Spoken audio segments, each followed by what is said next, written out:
Hello students, আজকে আমরা পড়ব ক্লাস 2 এর বাংলা সহজ পাঠের চতুর্থ পাঠ। এই যে অধ্যায়টা রয়েছে এটা আজকে আমরা পড়ব। এবার এখান থেকে যে ছোট ছোট প্রশ্ন উত্তর হয়, তোমাদের পরীক্ষায় যে সমস্ত ছোট ছোট প্রশ্ন উত্তর আসবে, তো সেই সমস্ত প্রশ্ন উত্তরগুলো আজকে আমরা পড়তেই আলোচনা করে নেবো। তো অবশ্যই কিন্তু তোমরা পুরো ভিডিওটা দেখো, স্কিপ না করে। ভিডিওটা ভালো লাগলে তোমরা কিন্তু অবশ্যই ভিডিওটা একটা লাইক করবে, আর যারা চ্যানেলে নতুন তারা কিন্তু অবশ্যই চ্যানেলটা সাবস্ক্রাইব করো। তো দেখো ফার্স্টে কি বলছে, চন্দননগর থেকে আনন্দবাবু আসবেন। তাহলে প্রথমেই একটা প্রশ্ন আমরা পেয়ে যাচ্ছি, চন্দননগর থেকে কে আসবেন? তো উত্তর আমরা লিখব চন্দননগর থেকে আনন্দবাবু আসবেন। অথবা প্রশ্ন হতে পারে, আনন্দবাবু কোথা থেকে আসবেন? তখন তোমরা উত্তরে কি লিখবে? আনন্দবাবু চন্দননগর থেকে আসবেন। তিনি আমার পাড়ার কাজ দেখতে চান। তাহলে চন্দননগর থেকে আনন্দবাবু আসবেন, তাহলে আনন্দবাবু কি দেখতে চান? না, আমার পাড়ার কাজ দেখতে চান। দেখো যেন নিন্দা না হয়। ইন্দুকে বলে দিও তার আতিথ্যে যেন খুঁত না থাকে। তাহলে কাকে বলে দিতে হবে যে আনন্দবাবুর আতিথ্যের খুঁত যেন না থাকে? ইন্দুকে বলে দিতে হবে। তার ঘরে সুন্দর দেখে ফুলদানি রেখো, তাতে কুন্দ ফুল থাকবে আর আকন্দ থাকবে। তাহলে ফুলদানিতে কি কি ফুল থাকবে? ফুলদানিতে কুন্দ ফুল থাকবে আর আকন্দ থাকবে। রঙ্গু বেহারাকে বলো তার শোবার ঘরে তার তোরঙ্গ যেন রাখে। তাহলে রঙ্গু বেহারাকে কি বলতে হবে? রঙ্গু বেহারাকে বলতে হবে আনন্দবাবুর ঘরে তার তোরঙ্গ যেন রাখে, ঘর বন্ধ যেন না থাকে। সন্ধে হলে ঘরে ধুনোর গন্ধ দিও, দীনবন্ধুকে রেখো পাশের ঘরে। তাহলে পাশের ঘরে কাকে রাখতে হবে? পাশের ঘরে দীনবন্ধুকে রাখতে হবে। দীনবন্ধু বানানটা কিন্তু ভালো করে বানান করে পড়বে।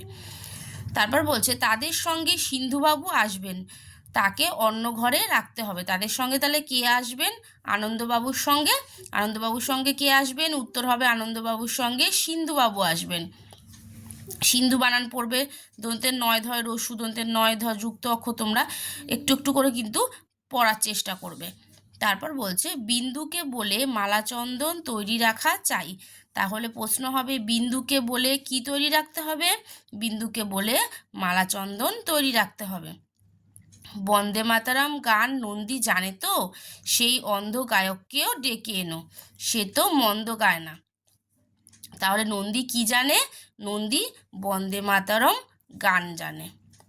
ঠিক আছে, তাহলে এই চ্যাপ্টারটা পড়ে কিন্তু চতুর্থ অধ্যায় পড়ে আমরা প্রশ্ন উত্তরগুলো কিন্তু আলোচনা করে ফেললাম। এবার আমরা চলে আসব পঞ্চম অধ্যায়। কি বলছে? বর্ষা নেমেছে, গরমি আর নেই, থেকে থেকে মেঘের গর্জন আর বিদ্যুতের চমকানি চলছে। তাহলে কি নেমেছে? যদি প্রশ্ন করে কি নেমেছে, উত্তর হবে বর্ষা নেমেছে। কি আর নেই? উত্তর হবে গরমি আর নেই। থেকে থেকে কি হচ্ছে? থেকে থেকে মেঘের গর্জন আর বিদ্যুতের চমকানি চলছে। শিলং পর্বতে ঝর্ণার জল বেড়ে উঠল, কর্ণফুলী নদীতে বন্যা দেখা দিয়েছে। ছোট ছোট প্রশ্ন দেখো, কোন পর্বতে ঝর্ণার জল বেড়ে উঠলো? শিলং পর্বতে ঝর্ণার জল বেড়ে উঠলো। কোন নদীতে বন্যা দেখা দিয়েছে? কর্ণফুলী নদীতে বন্যা দেখা দিয়েছে। শস্যক্ষেত ডুবিয়ে দিলে দুর্গানাথের আঙিনায় জল উঠেছে, তার দরমার বেড়া ভেঙে গেল। তাহলে কার আঙিনায় জল উঠেছে? দুর্গানাথের আঙিনায় জল উঠেছে। বেচারা গরুগুলোর বড় দুর্গতি, এক হাঁটু পাকে দাঁড়িয়ে আছে। তাহলে গরুগুলোর কেমন দুর্গতি? না, গরুগুলোর বড় দুর্গতি, তারা এক হাঁটু পাকে দাঁড়িয়ে আছে। চাষিদের কাজকর্ম সব বন্ধ, ঘরে ঘরে সর্দি কাশি, কর্তাবাবু বর্ষাতি পরে চলেছেন। তাহলে বর্ষাতি পরে কে চলেছেন? বর্ষাতি পরে কর্তাবাবু চলেছেন। অথবা প্রশ্ন হতে পারে কর্তাবাবু কি পরে চলেছেন? তখন উত্তর হবে কর্তাবাবু বর্ষাতি পরে চলেছেন। সঙ্গে তার আরদালি তুর্কি মিয়া। তাহলে কর্তাবাবুর সঙ্গে কে? কর্তাবাবুর সঙ্গে আরদালি তুর্কি মিয়া। গর্ত সব ভরে গিয়ে ব্যাঙের বাসা হলো, পাড়ার নর্দমাগুলো জলে ছাপিয়ে গেছে।